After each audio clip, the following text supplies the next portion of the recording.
एक जंगल रे पिंकी नाम रे गोटे चढ़ई एक बाघ को पाली थिला। से दुई जन परस्पर को बहुत भल पाउथिले। गोटे दिन पिंकीर मामू कॉल करी कहिले, अरे पिंकी मु तो मामू कहूची आउ दुई दिन परे मो बाहाघर, तेणु तू जेमिति हेउ घरे आसी पहुंच।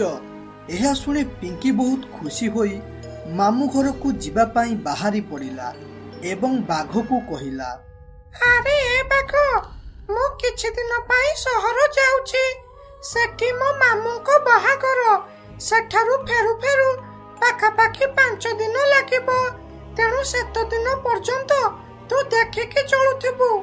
अरे पिंकी दया करी मते भी तो साथी रे नहीं चल, मु तो बिना ए जंगल रे एकोला बंची पारिबी नहीं। अरे ए बाघ तते सहर नेबा पाई मोर बहुत इच्छा, हेले सेठारे तो जीवन प्रति विपद अछि, तेणु तू एठारे था, मु अल्प दिन भितरे फेरी आसीबी। एपरी कही पिंकी सेठारु पळाइला। पिंकी गला परे बाघ पाखकू गोटिए पारा आसी कहिला, अरे ए बाघ भाई तोर कौन होइछ कि तू एपरी मन दुखरे बसिछु, आउ आम पिंकी भौणी कुआडे गले कि तार काई देखा दर्शन नाही। पिंकी एबे तारो मामू घर को जाइछि, से आसु आसु पाखा पाखी 5 दिन लागिबो, सेते दिन पर्यंत मते एकोला रहिबाकू पड़िबो, तेणु मो मन भारी दुख हेउछि। अरे एई कथा पाई मन दुख करूछु, पिंकी नथिला कौन हैला, मु परा अछि, चल आमे पाख जंगलरू टिके जाई बुली आसीबा, तापरे तो मन भल लागिबो। पारा एपरी कहिबा परे से दुई जन पाख जंगल को बुलिबा पाई गले। सेठारे पहुंचिबा परे पारा कहिला, ए बाघ मु काले गोटे बाहाघर भोजी खाई मो पेट खराब हो जाइछि, तेणु तू एठारे था, मु टिके जाई नई पाखरू झाड़ा पीरी आसे, सेते पर्यंत तू कुआडे जीवुनी। एपरी कही पारा झाड़ा पीरिबा को पळाइला ओ तापरे बाघ कहिला, ए पारा बिना जोठी मागुणा खाइबा को मिलिला सेठी पेट फाटिला पर्यंत खाइबो ओ खाद्य न हजम हेबारु झाड़ा बांती हेबो। एतिकी बेले गोटिए शिकारी सागुणा शिकार खोजी खोजी आसुथिला। अरे आज सकाळू आसिलिनी, एते पर्यंत गोटे अंडीरा कुआ भी शिकार होई पारिला नहीं, जदि आजी मते शिकार न मिलिला ताहले आजी एते इनकम होई पारिबो नहीं। एपरी कही किछि बाट जाइछि, हठात देखिला बाघटा गोटे जगारे बसिछि। एहा देखि सागुणा कहिला, अरे बा ए मन खोजुथिला जा सेया मिलिगला, आजी ए बाघटा को मारी देई तारो दांत ओ चमड़ा को बजार रे बिक्री करिबी एवं सेथिरु बहुत टंका इनकम करिबी। एपरी कही सागुणा तीर मारिला ओ तीरटी जाई बाघ देहरे बाजिला, जहा द्वारा बाघटी चित्कार करी कहिला, अरे किए कोठी अछो बंचाओ रे, मु मरी गलिले, किए मते गोटे तीर मारी देला। एहा सुनी सागुणा टिके डरी गला ओ कहिला, अरे ए बाघ एपरी पाटी करी जंगलर समस्त जीवजंतु को एकाठी करिदेबो ओ तापरे सबु जीवजंतु मिसी मते जीवनरू मारिदेबे, तेणु भल हेबो एठारू पळाइबी। एपरी कही सागुणा सेठारू पळाइला। बाघर आवाज सुनी पारा कहिला, अरे ये तो बाघ पाटी भलिया सुबुछि, से किछि असुविधा रे पड़ी गला कि जाए टिके देखी आसे। एपरी कही पारा सेठारू आसी देखे तो बाघ देहरे तीर बाजी थाए एवं से जंत्रणा रे चित्कार करुथाए। एहा देखी पारा, अरे ए बाघ तोर एपरी अवस्था किए करिला, हौ मो साथीरे मेडिकल चल जिबा, तू ठीक होई जिबू। अरे पारा मु आउ बंचिबी नहीं, तेणु मते आउ मेडिकल नेना, बास मो मालिक पिंकी पाखरे कहिबू, से मो पाई कांदिबो नहीं, से कांदिले मो आत्मा को बहुत कष्ट हेबो। एपरी कही बाघ मरीगला ओ तापरे पारा फोन काढ़ी पिंकी को कॉल करी कहिला, अरे ए पिंकी तू शीघ्र आस, बाघ को किए गोटे तीर मारी मारी देइछि। एहा सुनिबा मात्रे पिंकी शीघ्र शीघ्र कांदी कांदी आसिला। हे प्रभु, मु तुमर की दोष करथिली, मते तमे एपरे शास्ति देउछ। मु किछि दिन पई मामू घर पळाई आसिली, हेले मो बाघ को किए मारी देला। मु ता बिना किपरे एकला बंचिबी। एपरी कही से बाघ पाखरे पहुंची गला ओ कांदी कांदी कहिला, अरे ए बाघ, मते क्षमा करि दे रे, मु तते बंचाई पारिले नाही। मु जदि मामू घर जाई न थांती ताले आज एपरी अघटन घटी न थांता। एपरी कांदी कांदी पिंकी बाघ देहरे पशिथिबा तीर माध्यमरे आत्महत्या करी मरीगला ओ किछि समय परे गोटिए भूत होईगला।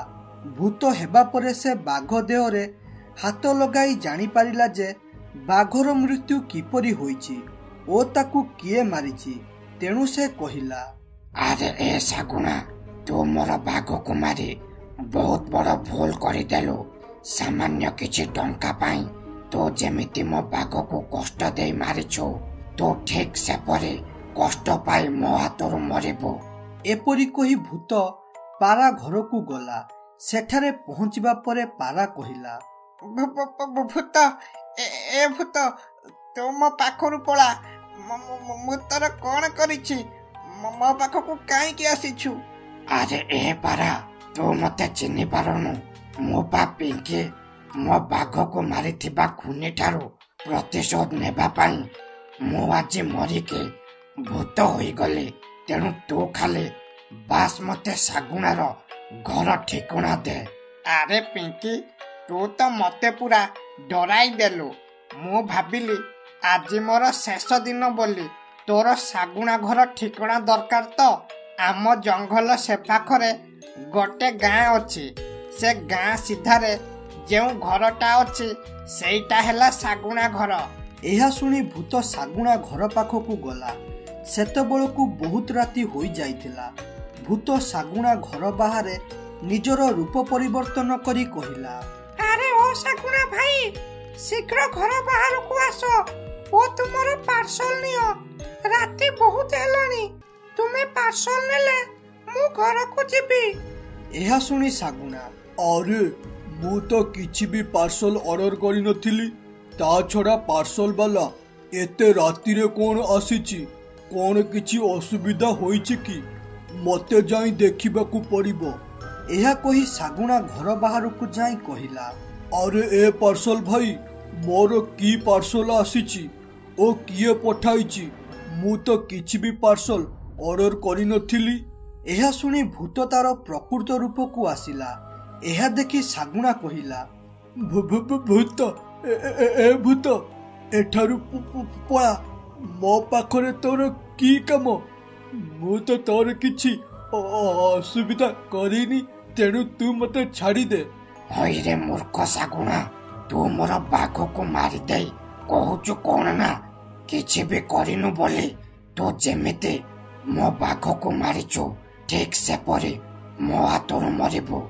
एकथा सुनी सागुणा सेठारु पळाउथिबा बेले भूत बाघ पाखरू आनिथिबा तीर सागुणा को मारिला, जहा फଳରେ सागुणा सेठारे तळे पड़ी मरीगला। एहा देखि भूत, मु मो बाघ केते शांति रे बंचुथलु, हेले तोर मूर्खामी पाई आज आम दुई जनकर जीवन जीवा सह तो जीवन मध्य गला। एपरी कही भूत सेठारु अदृश्य होई गला। गोटे जंगल रे एक चढ़ई भूत रहुथिला। से दिने कहिला, अरे प्रत्येक दिन बुली बुली चढ़ई मानकर रक्त पीबाकू भल लागुनी, केते दिन एपरी सबुआडे बुली बुली शिकार करिबी। तेणु मते मोर बुद्धि खर्च करी गोटे जगार रही खाद्य संग्रह करबाकू पड़िबो। एपरी कही से खोजिबाकू लागिला केउ जगारे बहुत चढ़ई अछंती। एपरी खोजी खोजी देखिला हरिपुर नामक गोटे गाँ रे अनेक चढ़ई अछंती। एहा देखि से कहिला, ଆରେ ବା, ଏ ଗାଁରେ ତ ବହୁତ ଚଢ଼େଇ ଅଛନ୍ତି।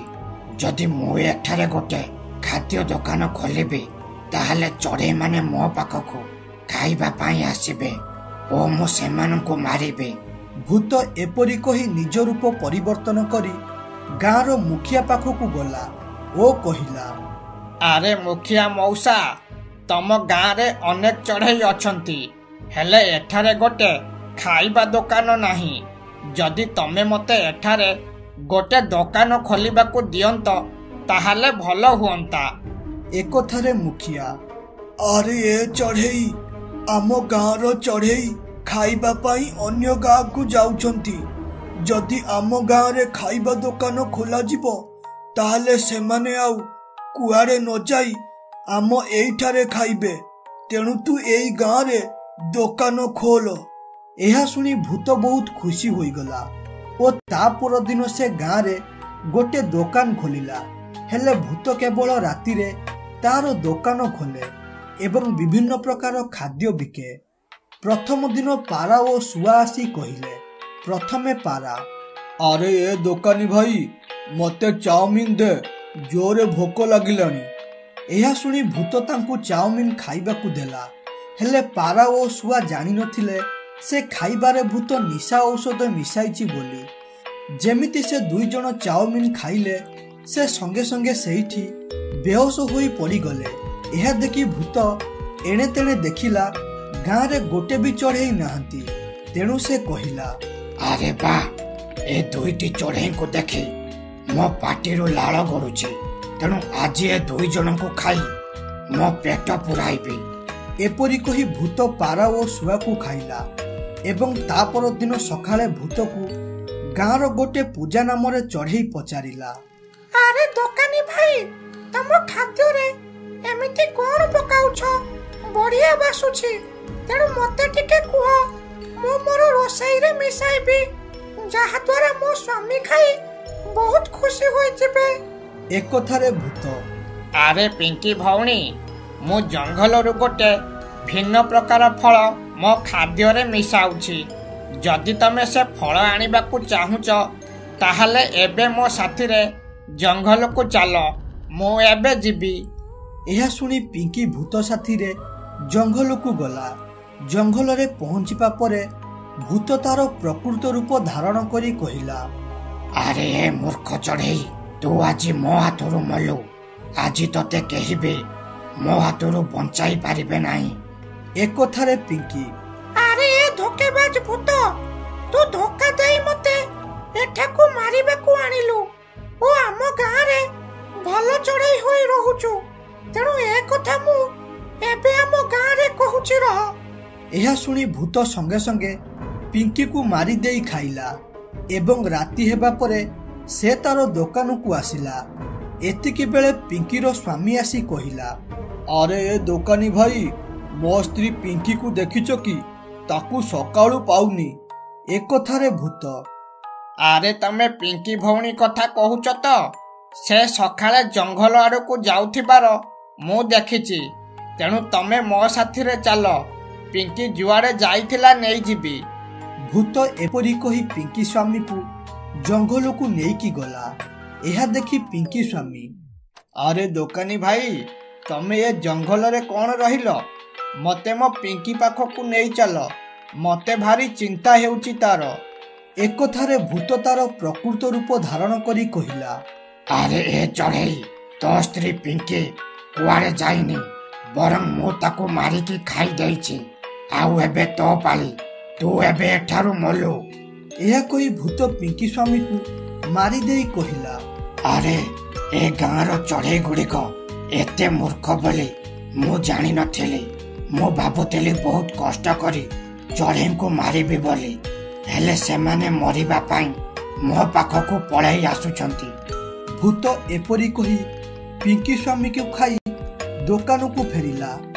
ଏତିକି ବେଳେ ରାଜୁ ଗାଡ଼ି ନେଇ ଆସିଲା ଏବଂ କହିଲା, ଆରେ ଏ ଦୋକାନୀ ଭାଇ, ମୁଁ ସନ୍ଧ୍ୟାବେଳୁ କିଛି ବି ଖାଇନି, କାରଣ ମୁଁ ସନ୍ଧ୍ୟାବେଳୁ ଖାଦ୍ୟ ଦୋକାନ ଖୋଜୁଛି, ହେଲେ ମୋତେ ମିଳୁନଥିଲା। ହେଲେ ଏବେ ତମ ଦୋକାନ ମିଳିଗଲା, ତେଣୁ ଦୟାକରି ମୋତେ କିଛି ଖାଇବାକୁ ଦିଅ। ଏହା ଶୁଣି ଭୂତ ନିଶା ଔଷଧ ମିଶା ଖାଦ୍ୟ ରାଜୁକୁ ଦେଲା। ରାଜୁ ଯେମିତି ସେ ଖାଦ୍ୟ ଖାଇଛି ହଠାତ୍ ସେ ବେହୋସ ହୋଇ ତଳେ ପଡ଼ିଗଲା ଓ ତାପରେ ଯାଇ ଭୂତ ରାଜୁକୁ ଖାଇ କହିଲା, ଆରେ ବା, ଏତେ ଦିନ ପରେ ଗୋଟେ ଟୋକା ଚଢ଼େଇ ମାଂସ ଖାଇ ମତେ ବହୁତ ଆନନ୍ଦ ଲାଗିଲା। ଏମିତିକା ମାଂସ ଯଦି ମତେ ସବୁବେଳେ ମିଳନ୍ତା ତାହେଲେ ମୁଁ ବହୁତ ଆନନ୍ଦରେ ଖାଆନ୍ତି। ହେଲେ ଭୂତ ଜାଣିନଥିଲା ସେ ମାରିଥିବା ରାଜୁ ହେଉଛି ଗୋଟେ ଶାଗୁଣାର ଶିଷ୍ୟ। ତା ପରଦିନ ସକାଳେ ରାଜୁ ଫେରିବା ବିଳମ୍ବ ହେବାରୁ ଶାଗୁଣା ବାବା କହିଲେ, ଆରେ ରାଜୁ କାଲିଠାରୁ ଗଲାଣି, ହେଲେ ଏପର୍ଯ୍ୟନ୍ତ ସେ ଫେରିନି କାହିଁକି? ସେ ତ ମତେ ଛାଡ଼ି ଜମା ବି ରହିପାରେ ନା। ହେଲେ ସେ କୁଆଡ଼େ ଗଲା? ରାଜୁ କିଛି ବିପଦରେ ପଡ଼ିଛି କି? ଏପରି କହି ଶାଗୁଣା ବାବା ଏଣେ ତେଣେ ରାଜୁକୁ ଖୋଜିବାରେ ଲାଗିଲେ। ସେ ଖୋଜୁ ଖୋଜୁ ହରିପୁର ଗାଁରେ ପହଞ୍ଚିଲେ ଓ ସେଠାରେ ଦେଖିଲେ ରାଜୁର ଗାଡ଼ି ଅଛି। ଏହା ଦେଖି ବାବା, ଆରେ ରାଜୁ ଗାଡ଼ି ତ ଏଇ ଗାଁରେ ଅଛି, ତାହେଲେ ରାଜୁ ବୋଧେ ଏଇଠାରେ ଅଛି, ତେଣୁ ମତେ ଯାଇ ଦେଖିବାକୁ ପଡ଼ିବ। ଏପରି କହି ବାବା ଗାଁକୁ ଯାଇ ଡାକିଲେ, ଆରେ ରାଜୁ, କୁଆଡ଼େ ଗଲୁ ତୁ? କୋଉଠି ଅଛୁ ତୁ? ଶୀଘ୍ର ଆସ, ତୋ ଗାଡ଼ି ତ ଏଇଠି ଅଛି, ହେଲେ ତୁ କୋଉଠି? ଏହା ଶୁଣି ସେ ଗାଁର ରବି ନାମର ଗୋଟେ ଚଢ଼େଇ ଆସି କହିଲା, ଆରେ ବାବା, ଏ ଗାଡ଼ିଟା ତମ ପୁଅର କି? କାଲିଠାରୁ ଏ ଗାଡ଼ିଟା ଏ ଦୋକାନ ସାମ୍ନାରେ ଥିଲା। ଲୋକଙ୍କ ଚଳପ୍ରଚଳ ଅସୁବିଧା ହେବାରୁ ଆମେ ସେ ଗାଡ଼ିକୁ ଏଇଠାକୁ ନେଇ ଆସିଛୁ। ଏହା ଶୁଣି ବାବା ସେ ଦୋକାନ ପାଖକୁ ଗଲେ। ସେଠାରେ ପହଞ୍ଚିବା ପରେ ଜାଣିପାରିଲେ ଯେ ସେ ଦୋକାନରେ ଗୋଟେ ଭୂତ ରହୁଛି ବୋଲି। ତେଣୁ ବାବା କହିଲେ, ହଉ ରହରେ ଭୂତ, ତୁ ତାହେଲେ ମୋ ଶିଷ୍ୟକୁ ମାରିଛୁ। ଖାଲି ରାତି ହେଉ, ତୁ ମୋ ହାତରୁ ମରିବୁ। ଏହା କହି ବାବା ରାତି ହେବାର ଅପେକ୍ଷା କଲେ। ରାତି ହେବା ପରେ ବାବା ଦୋକାନ ପାଖରେ ଛିଡ଼ା ହୋଇ ମନ୍ତ୍ର ପଢ଼ିଲେ। ମନ୍ତ୍ର ଶୁଣି ଭୂତ ତାର ପ୍ରକୃତ ରୂପକୁ ଆସି କହିଲା, ଆରେ ଏ ବାବା, ତୁ ଶୀଘ୍ର ଏଠାରୁ ପଳା। ମତେ ଜମା ବି ହଇରାଣ କରନା, ନହେଲେ ଅନ୍ୟ ଚଢ଼େଇଙ୍କ ପରି ତୁ ବି ମୋ ହାତରୁ ଆଜି ମରିବୁ। ଏହା ଶୁଣି ବାବା ମନ୍ତ୍ର ପଢ଼ି ସେ ଭୂତକୁ ସେଇଠାରେ ମାରିଦେଲେ। ଏହା ଦେଖି ଗାଁର ମୁଖିଆ କହିଲେ, ଧନ୍ୟବାଦ ବାବା, ଭୂତ ଭଲ ଚଢ଼େଇ ରୂପ ନେଇ ଆମ ଗାଁରେ ରହି ନିରୀହ ଚଢ଼େଇଙ୍କୁ ମାରୁଥିଲା। ହେଲେ ଆମେ ଜାଣିପାରୁନଥିଲୁ, କିନ୍ତୁ ଆଜି ତମ ପାଇଁ ଏ ଭୂତ ମରିଲା ଏବଂ ଆମ ଗାଁ ଚଢ଼େଇଙ୍କର ଜୀବନ ବଞ୍ଚିଲା। ଏପରି ଭାବେ ବାବା ଭୂତକୁ ମାରିଦେଲେ ଏବଂ ସେବେଠାରୁ ଗାଁର ଚଢ଼େଇ ବହୁତ ଖୁସିରେ ରହିଲେ।